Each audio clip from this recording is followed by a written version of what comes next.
Good morning. Here's Juan Michelini. I'm Federico Salomón, and we're going to be talking about design and some concepts that we know that are going around in the technological world. And let's see what structures we've got in GeneXus to be able to model this type of design, which are more and more complex.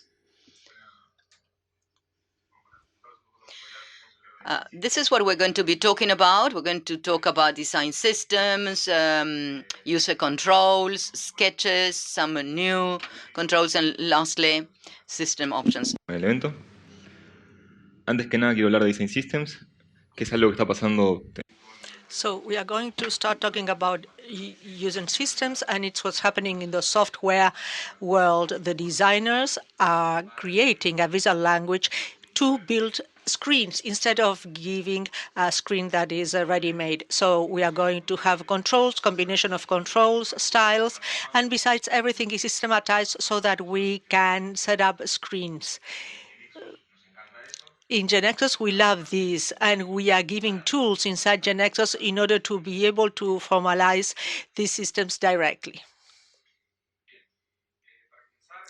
So I would like to tell you firstly about the user control object. There have been presentations about all of the things that we're going to mention now, but we are going to have another overview of this object to see what it's for, its advantages, and then at the end, we are going to look at a practical case that encompasses all of these technologies.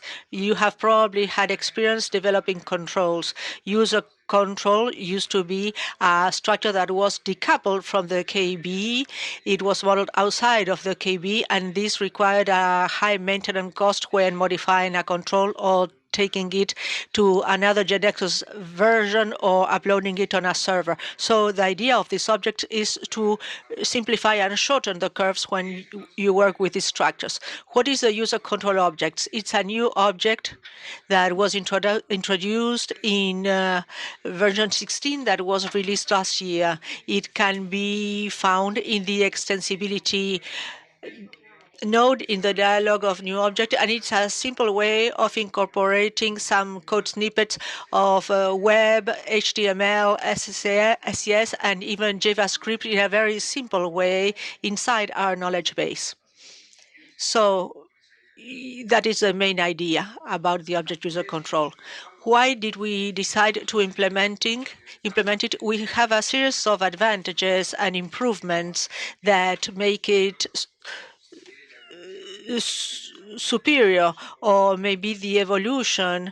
It's the evolution of the traditional user controls. Firstly, it's a built-in object, and this is in the GeneXus suite. It's one more object, and it has all the powers of a GeneXus objects: the cross-reference, versions, the historical, and that is why it's much more powerful. Secondly, it's portable.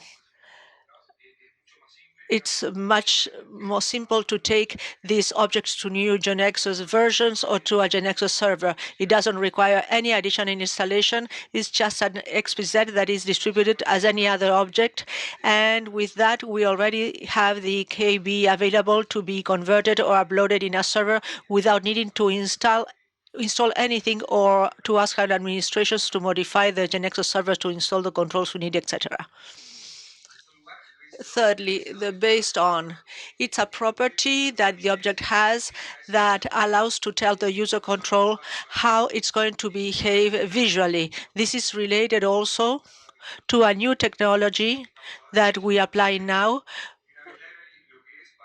called base library, which is a set of static files, whether CSS, images, fonts, static resources that gives us a CSS framework or a design system that are predefined. So we are going to incorporate these files as if they were a zip file in the KB. It has a certain extension, which is GX library, and it allows GeneXus IDE to determine or to know that this file has to be decompressed, and then it makes it available to be used in the control. When the file has been decompressed inside the KB in the control property, it is possible to select this base library that we introduce. So the control is going to produce as we want it to and as defined by the manufacturer that provides these files. Also, the rendering of these controls has a better performance than in previous versions. If we want to model a certain HTML, we had to do it inside the render of the control. It's a JavaScript file that has a certain logic, and inside it we had to create the HTML. We created a HTML buffer. We loaded the lines one by one of the HTML we wanted to model, but it has a cost on the side of the client. We are penalizing, so to speak, the browser, and now the performance of the upload is much more optimal for objects that have a complex interface, and this is key in this case because the rendering is much faster. Finally, the base control type property, which is similar to the base style, but it allows, and this is also a property of user control, it allows to tell a standard control of the GeneXus toolbox to behave or to have the output of a user control that we model. In this case, it is available for the type button, and in the short term, we intend to extend this property to all the standard GeneXus controls, including grids, so that we can tell the standard control which HTML output it needs to have.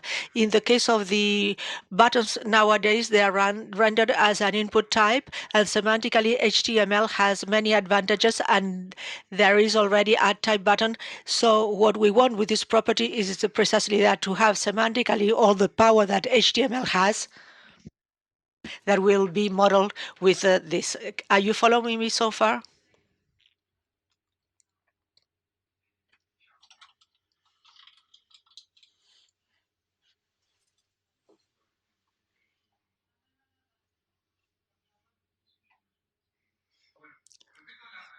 With regard to the anatomy of the object, how does it work and which parts does it have? It's quite simple. It has two basic parts that are kind of decoupled one from the other. Firstly, the screen template, which is the part of the object that will allow us this native modeling we discussed. We are going to take a section of HTML of the control we want to model, and we are going to put it here in order to get the output we want. And then the properties that allow us basically two things. Dynamism in the data, the definition of the properties allow us to dynamize the data and give power to the scripting. If we want to use an API that requires the JavaScript logic, the scripts to communicate with that API will have to be modeled here in the properties section. Let's look at a practical case.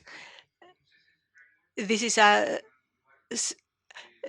SEC framework which provides a series of control. It's almost a design system that tells us how the control should look, the performance, and the interaction with the users.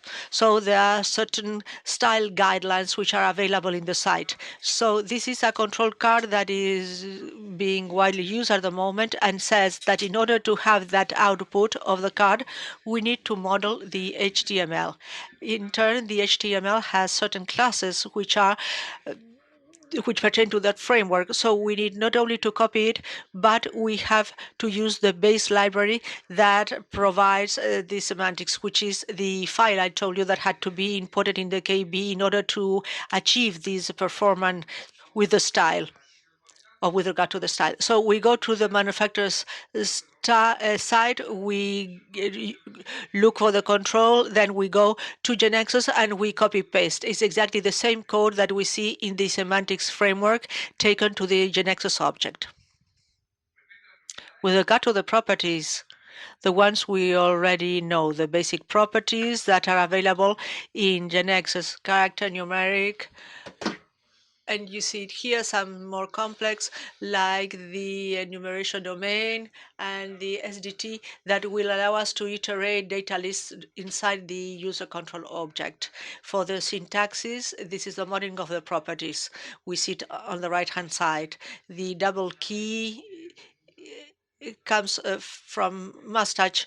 I'll tell you quickly. It's a logicless language that allows us to solve this kind of thing: dynamism, iteration of data, checking, etc. And this allows us to do partial things in this HTML. We have designs. Once we have designed the properties, it goes through the departure of mustache and it gives us the result so that we know whether the syntaxis is correct or not. So we define the properties. You see the other character and the numeric, which are defined in the same thing, and the only difference is the value they receive. If in the name, for example, I put a default value, GeneXus is going to infer that this is a character. If in the age I assign a numeric value, it's going to infer that it's a property of a numeric type. Boolean is the same thing. It's a hashtag at the beginning, which will allow us to validate whether it's true or false. The enumerated domain is a list of data that are separated by a pipe, and the SDT has a tag at the beginning and a tag at the end that allows us to determine in which block of the HTML code the iteration is going to take place. With regard to the previous example, applying properties, we have the same thing. Control card, we give it dynamism with the properties, and this is the same modeling. Inside the GeneXus object, the programming is the same. Here we are initializing the properties of the user control user information card with attributes from the database. In this object, I receive a user ID and I upload the data, and here there is a click that is programmed in the card that calls the transaction, putting the user's identifier. Finally, what we see is a definition that is done automatically by GeneXus for these properties, which are all string properties because I didn't define a default value. This can also be modified from here. If you want to modify it directly from the code that is generated, the tag definition at the beginning in line 1 has to be changed to false so that GeneXus that will continue inferring things automatically. So we have full control on the code that was generated. With regard to the events I told you about, it's possible to define events. Usually we use the click event, but the events that are available are all those that are in the HTML DOM, which is an API that allows us to interact with HTML. And we have the click and anyone that is inside the DOM. And the modeling of the property is what you see in the square. It's an event, we will have a name, and the on, that will be the trigger, where the event will be triggered. In this case, it's the on click. On the side of the object that uses the user control, the programming of the click event is like in any GeneXus event. It's just that here we are invoking the event click in button 1. With regard to the methods, methods handling, as when interacting with an API of JavaScript, we have to interact in order to initialize the control and be able to interact with what the API provides. So we have two ways of defining methods. Firstly, this one, which is a script, like any script that we see in HTML, which has a name and will have a when, and that when will allow to tell the method when it's going to be executed. It will be executed internally, automatically by GeneXus. The when says trigger once this thing happens. In this case, trigger when or after the HTML is loaded. That is why it's called after show. The method is executed automatically and does things. For example, initialize an API.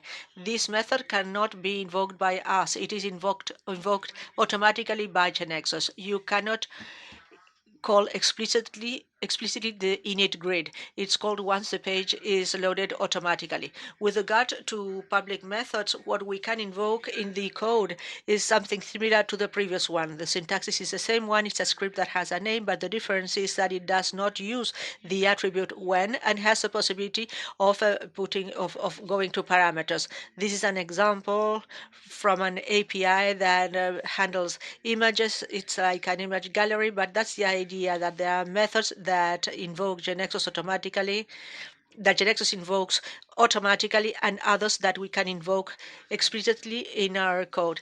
With regard to the other one, the syntaxis inside the object is the one you see here. We have an object that is called masonry grid, which is a grid, and then we invoke the method show image, and I put in a URL and an image method. So we can combine events and methods inside the click event. So what's next? In order to complete this user control part, in the future, we intend to extend the base control type support. It's what I told you about the standard controls of the toolbox. Now we have it for buttons, but we want to extend it to any kind of data in order to be able to generate the control in the way we model it in the user control. A user control preview inside the IDE, which also adds productivity and is very useful for those who model in or do maquettes, and it's good because it gives us feedback of what we are doing inside the object and general improvements in the IDE features of the editor, for example, the autocomplete when writing JavaScript, etc. Now the editor is not as powerful as other code editors. It's an editor that is included in the first version. So we intend to improve this editor and that will improve productivity. The other thing that we can see are stencils. When we have a native design in GeneXus and we want to reuse it, we should be able to encapsulate it as a panel. And then here in this application, we have twice the same layout, although it's loaded with different data. Here I've got my list of currencies, of coins with a code, and here I've got a list of articles referring to a list of coins. It's loaded differently as a code, but it's the same layout. I want whenever I modify one, I'll modify the other one. So we've got already designed our app with the natives, and we can see that there is a control with a coin and with a coin image and with a coin code. 1 second, please.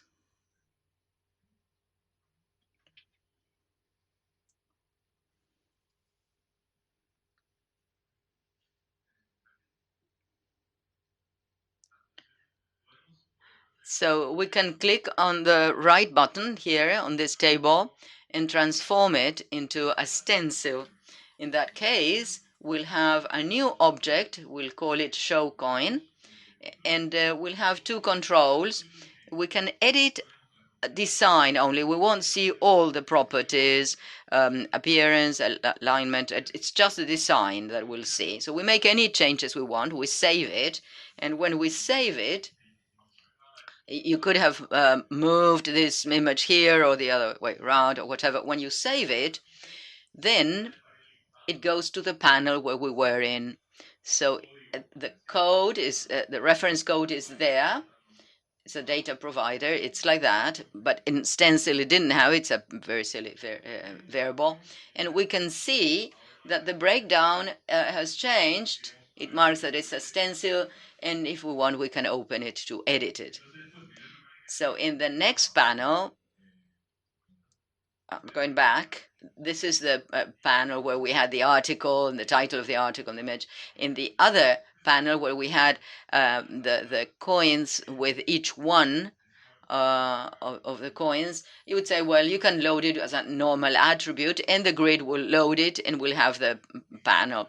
So you design it only once. You make sure that the changes are propagated and it's native, and it's not bringing in things as a user control from outside.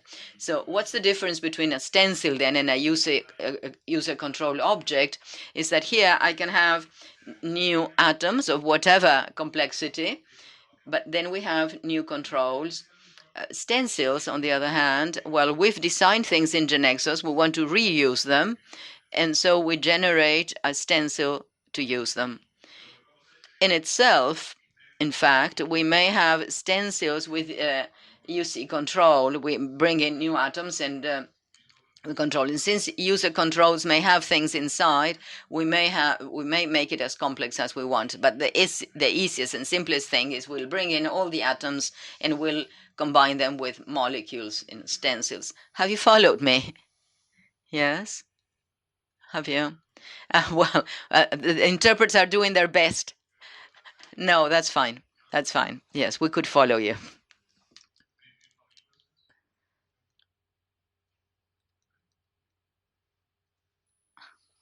Very well. Now, import sketch. This is something else that we've seen. The import sketch is U5 for mobile, smart devices, and in beta version for web.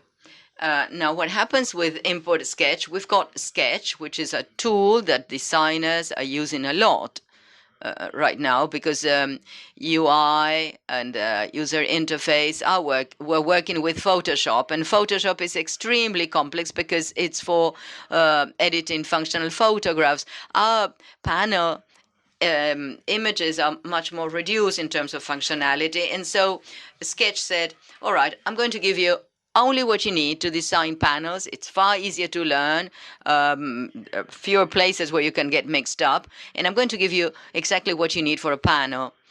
And so designers rapidly moved to Sketch. Sketch ate up the market. So the designers who knew a little bit of Java codes went in Sketch and added it according to what they needed. And that's why we started working with Sketch to import. We are going to, well, Adobe's Revenge made something that is similar to Sketch, but free of charge. So when you start working with Sketch, you go to the Sketch cloud and you see these three panels were designed with Sketch. I put in text, lots of work to design it. You have images. And there's also a design system. You can see that there are components that were reused when making the panel. You have three footers. If you make a change in one, you have to make them in the three. If the color of the if the color of the image changes, or the color of the color of the text changes, you have to change it everywhere. But perhaps those who took the course remember this example.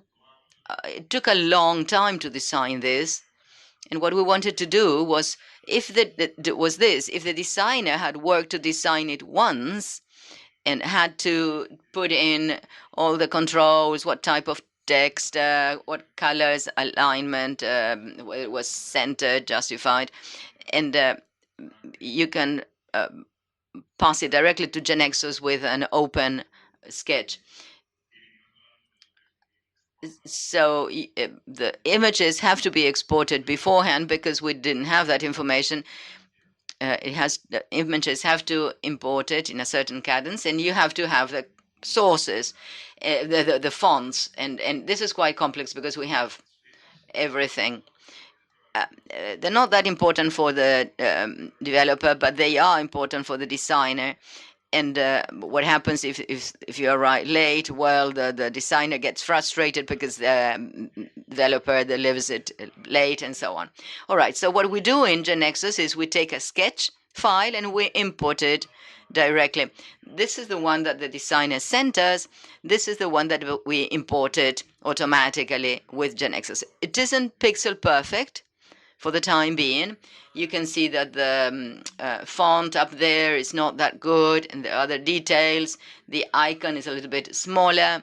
I mean, there are details that are not pixel perfect, but to go from that file to this file took us about a minute to import it, and that's it. Now, how do we do this? Well, we have the file, we go to Sketch Import, and we import it. We import the images, the sources, and what GeneXus creates is these three panels that we used to have. It creates the four stencils that we had, attraction card, call to action, and so on. And it also brings in data. If it can make a grid, it does it. And so it has to go to the provider to load it. So what we can see here is the panel. We are trying to reduce this, but this is the ready-made panel, and we are going to convert it to another panel, but that's much more complicated. We have a style. It added the type of font, alignment. It's centered. It also created stencils. This was the design that the designer used for his own work because it was comfortable to design it once. And so that comfort in the design the designer had was automatically introduced in GeneXus. So if we have to make any changes here, we would change the stencil and we would change all the panels where it could be.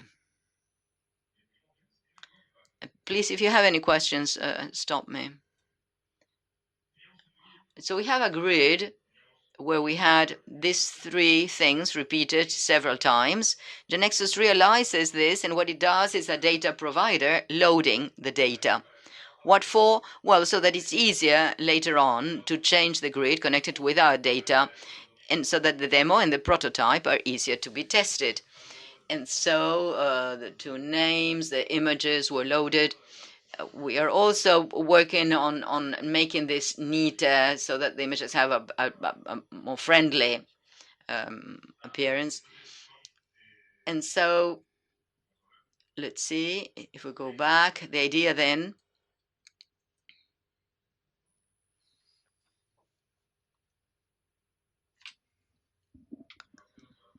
I went too far back, so I have to load it again, he says. There you are. So right now in U5, you can ask those working with Sketch to get panels for smart devices, for iOS and Android. If you want to try the beta version, you would get it for web. So this is very useful for the first version. Now what happens is that we are interested in backwards and forwards, that is, we are waiting for GX30. So this is where the designer can sign the design several times. We start modifying the code, and we get the changes as an update development. So it's as if the designer had access to the KB, makes design changes only. If there is any conflict, you say, well, you deleted a control that was important, and so you put it back. And so we have decoupled design from development. We are working on that, and what we want to do is do exactly the opposite. I've got a panel, I'll send it to the designer to make changes. But so far, what we've got right now is a faster prototype. The first version is faster, and see how we can put it into a new panel and copy what we want. Now, difference between UC object and import sketch. This seem to be quite different, but there is common ground. Both allow us to put in a design made by a third party into our KB. So you have user control. It creates a new control with a design and a behavior that are embedded. They're not native to GeneXus, they are embedded. But that's useful because there are many design systems that are already made, and you can include rapidly as a user control. Now, the trouble is that you need a designer, a front-end designer here, or someone who understands JavaScript to be able, CSS and HTML, to do it. Whereas this one only uses native things, usual controls with some combinations, and you need a sketch designer. So there are two things that to say, well, as a developer, I do away with design. This is something that has to be in the hands of designers. But we need designers then who knows HTML, CSS, JavaScript, web, or Sketch, and at a certain point in time, Adobe or others. What we want you to show you here is that we can integrate a designer in the team. And you may have heard the concept of design nodes. The designers become part of the operations, that cycle of development and iterations on our apps. We believe that what we want to do is that the designer is responsible for the final design. At present, that's not the case, because the designer has to give it to the control, and then with user control and with a sketch. And so we are moving into that world where the developer is no longer in charge of the design, and the design is happier because he can change the final product. Now, this could be something important or not. We've added some new layouts that are in beta. I don't know if they're going to be ready for use 6 or for beta. One is Canvas for the web. This was complex because when you wanted to put a text on an image, you had to start playing with CTS or with margins or with absolute position. It wasn't easy. Now, in smart devices, we had solved it through Canvas, which was very simple. So one of the things we did was to add control Canvas in the web, and now we have the same properties as usual. The usual properties that we had in Canvas for smart devices. So we can, in this way, design this type of image with a text on top. It's in beta. It's going to move on to UC 6 or 7. Something else that we've added in web is the smart table.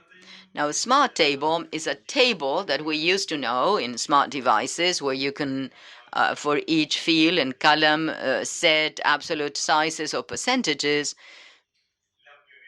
And we added to the web. So if you go to master footer, and we had 58 pixels for the logo and 100% for the desktop, aligned to the left, and then the icons here that are also fixed. You can't see this very well, but you have pixel, percentage of pixel, and then the height of the files. It could also be a percentage, and that's something that wasn't allowed in responsive table. If I reduce this, it doesn't matter. You can go from an iPhone to a tablet. Nothing happens. But if I reduce it too much, well, it may not look the same. It's a beta, and we're working on it a lot right now. What else have we seen in our event? Well, we saw the design system object. Perhaps you saw my talk.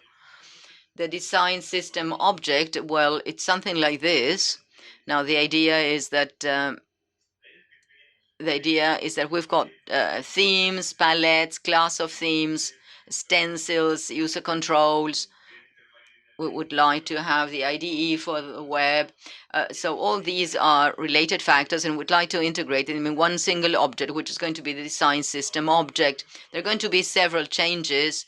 One of them is that we have modified, instead of having the structure classes as we used to, we directly modified a code that is similar to CSS, and we can see in real time the changes in this part. And when you save it, it is spread to the web. So when you change classes, certain margin, certain color or size, this is propagated directly to the web.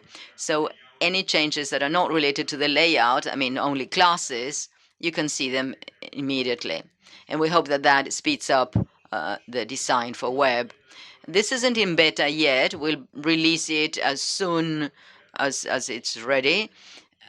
And we are moving then to that, to wrap up then. We are trying to give more responsibility to designers in cases when you have a designer, and to generate to make it easier for designers, to give him more controls for web. We're moving into editing for web. We are giving it other components, allowing to copy and paste as quickly as possible, and everything that we are saying. Thank you.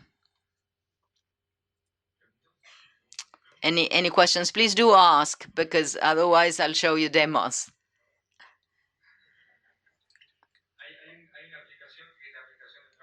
There is an application, a travel agency app that is used in training generally, which applies all these technologies that we've just mentioned: user controls, grids. It's using Sketch, Stencils. So that's a good resource if you want to start browsing all this. These are new things. All these are going to be available.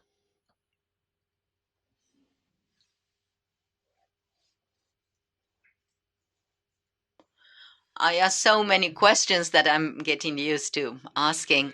Now, one of the problems that you've got when you use images and text, and that's good because it was terrible to resort to a designer just to change the text, or there was a typing that you wanted to correct, a typo, whatever. So my company ended up by having all the Photoshop and layers and so on, so that I got it, and instead of asking the designer to change a C for an S or something. But there is a problem that, for instance, when I change the text, is it pixeled? Because one of the things that Photoshop does automatically is when you put the text on top, it looks very nice. I mean, all the border looks very nice, and it's quite even. If I write on top, well, I don't know what you do with that. Are you talking about Canvas? Yes, it's image and text. If I change the look experience, well, what we use a lot is to be able to put some shade between the text and the image. To cover that problem. So you sort of have a little shade that makes the image a bit darker, so that text appears better.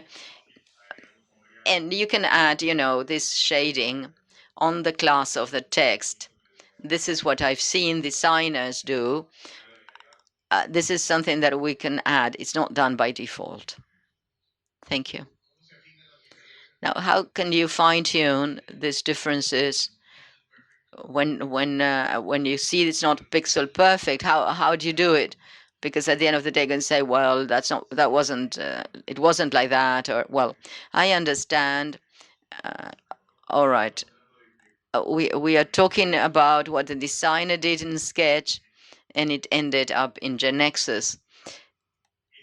This panel here is a GeneXus panel like any other. Now, the difference between this one and this one is that it's got to be made manually with my design tools. It's well structured. These 4 texts are classes, so I can modify the classes. Everything that the designer has put in as a design structure, we can preserve it. Therefore, it's easier to be changed. But then to go from this one to the pixel perfect version, you have to work. It's far less work, but it is. So it isn't pixel perfect. We're moving to it. We think we'll get it. We'll get there in a subgroup of Sketch, but this evolves quite rapidly. Well, you see, New Age exploration is absolutely to the left, and the other one has more spaces. So if you accommodate the text, perhaps the get ready to explore is change to the back. It's a bit more complicated because it's a different font and it's spaced differently. Well, yes. So the developer The developer is not going to do anything. well, we've got two different things here. There's one thing is that Sketch allows you to do some design that in GeneXus we can't. So this is one single text field with two styles. Exploration has a different font. To do it in GeneXus, I should put two different fields, text fields. Automatically, it's not that easy to realize those things, but we are improving it. But right now, we should put two fields here, and that's something that you would have to cut and add it, and that way it would be pixel perfect. Well, I could ask the designer to split it. Well, right, yes, we give certain guidelines for designers to know what they have to do so that this doesn't happen. You say, well, look here. It says you don't have to put two different styles of text in the same field, but we won't be able to reflect it. It's all right, but we won't be able to affect it. We also give him rules about what to use, what he can use, so that we can use it, and also advice about structures, so that in our KB it looks better. So we could say, please use all these elements. Now the idea is, in the future, we're working on this, is what you see, what you get to the designer. So we are in the GeneXus, we are GeneXus developers. We'll give an account to the designer works on Sketch and uploads the file. When he uploads the file, you can see how it is. So you find out once the version, when the designer says, all right, the version has been approved in GeneXus by the designer, so you don't have to go after him. We're working on that. What we've got, this is a very fast prototype. Well, that's very good, because when the designer doesn't see what it looked like, well, he doesn't know whether he likes it or not, or if the spirit of the thing was affected. So you say, well, look, you can't do this because this is what happens, or this is too slow, or whatever. So he makes such changes that forces you again to change other things. And yes, right now we are developing, but it's going to take, because it's going to take time, because all these things have to be studied, and so that the designer can go to the file and see it in his iPhone or in the web or in Android, and he is responsible for the final design. That's what we are moving to. You develop. You make the entire development, you get the design, but the design has already been approved by the designer. You already know how long it takes. He can see how you can see it in a special mobile. We are moving towards that. Well, yes, what we've got is a programmer that says, I'll program it. And so we've got a programmer who is in charge of structures, a true programmer, and another one who likes designs. So he's got Photoshop, he's got this, it takes this out, and he says, I'm going to work on it, and the other one beautifies it. But this is more direct, because there we had two layers, and you had the designer on the other hand. Yeah, all right, fine. We're working on it. But you have really advanced light years here. Well, for those of you who went to the sign-ups presentation, you know that this is what we are aiming at. This is what we've got as close as pixel perfect as possible, and this is a fast design. Hello. A clarification with regard to the text on the image. One of the advantages of separating the text from the image is the translation. When the system translates, you don't have to ask the designer for a new image for the translated text, so it's easier and more flexible.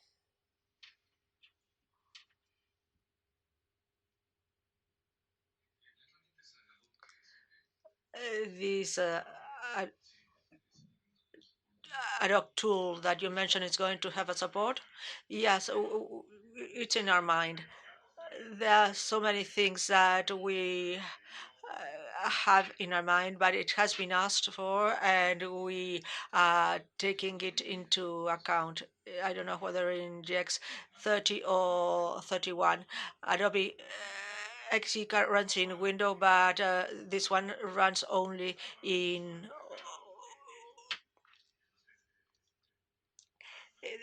we believe that GeneXus is going to have many platforms, and we have it in mind. But right now, what we have is Sketch.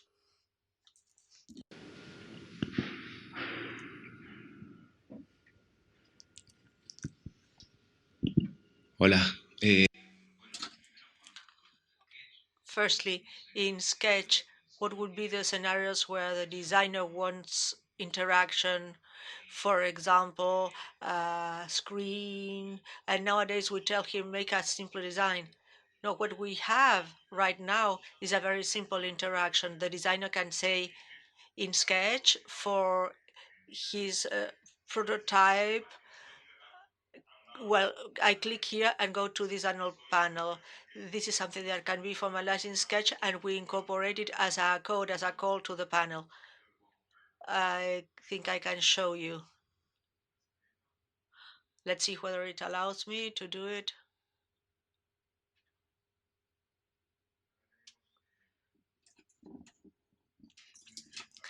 This design was loaded for smart devices. We see that there's a grid and a banner, etc. And this card that is loading the grid can go to the other panel. So we incorporate it as a call, and then in a moment we're going to click and go to the other panel.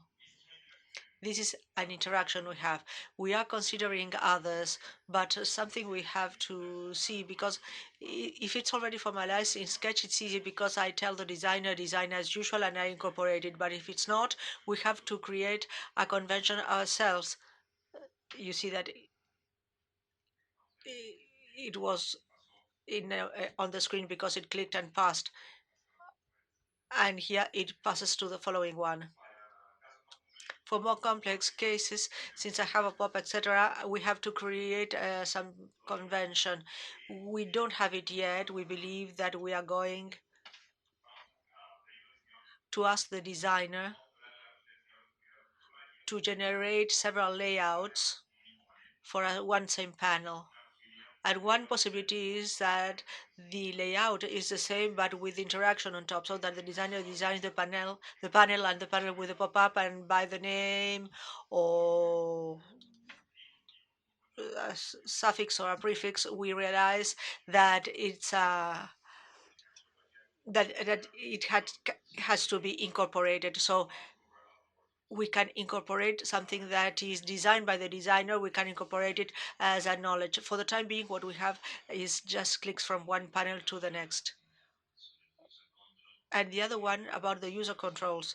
It has happened to me to try, for example, semantics UI, and the part of the interaction is not working very well. I went to the KB examples, and it's beautiful, but the buttons don't work. The grid is, have you solved this? Well, you would have to see in the documentation of semantics which controls require interaction. If they require interaction, you will probably need scripts. You import the library, and the script is in the base library, but you have to interact with it with a method of user control, for example. So you would have to see this case of interaction that has a certain control and see whether on the side of semantic UI the example code is there, or how to interact with that control. Yes, in several cases I managed to make it work, but I went to the example KB and it only renderized part of it. Yes, the KB of examples was developed like that. When we released it, there were not so many features, and now it's just visual, or it's mostly visual. But now we have examples of more complex APIs that solve this kind of interactions. Thank you.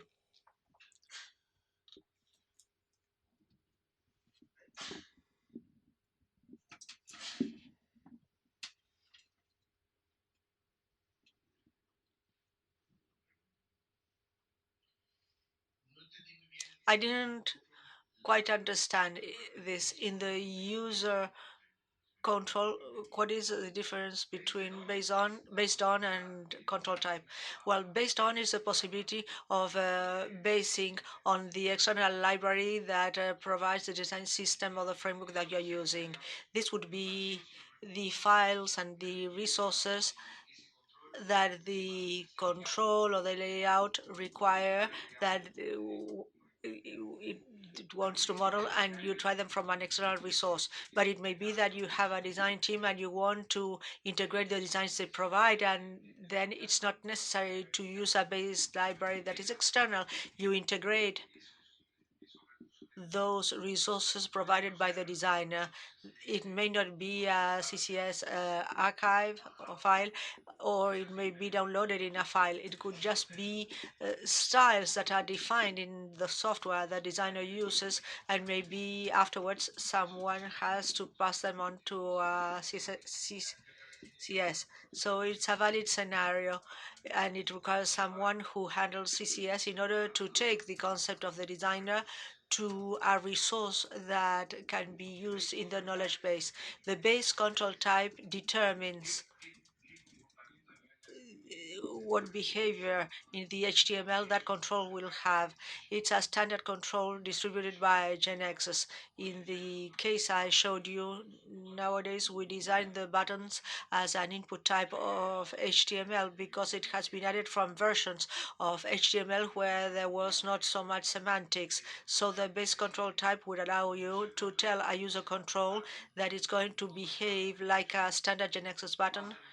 It will be designed like a button at the level of HTML, but GeneXus is going to infer certain things for that user control, like a name, the event of a click, in order to be able to interact with this control. And the same thing is going to happen as we include new base control types. And certain behaviors are going to be inferred depending on the element.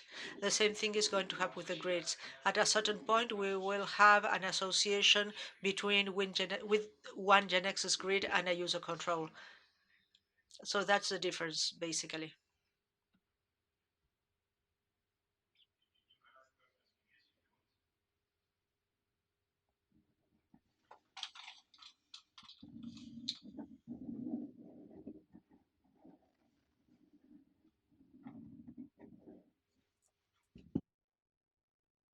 Any further questions in English, in Spanish?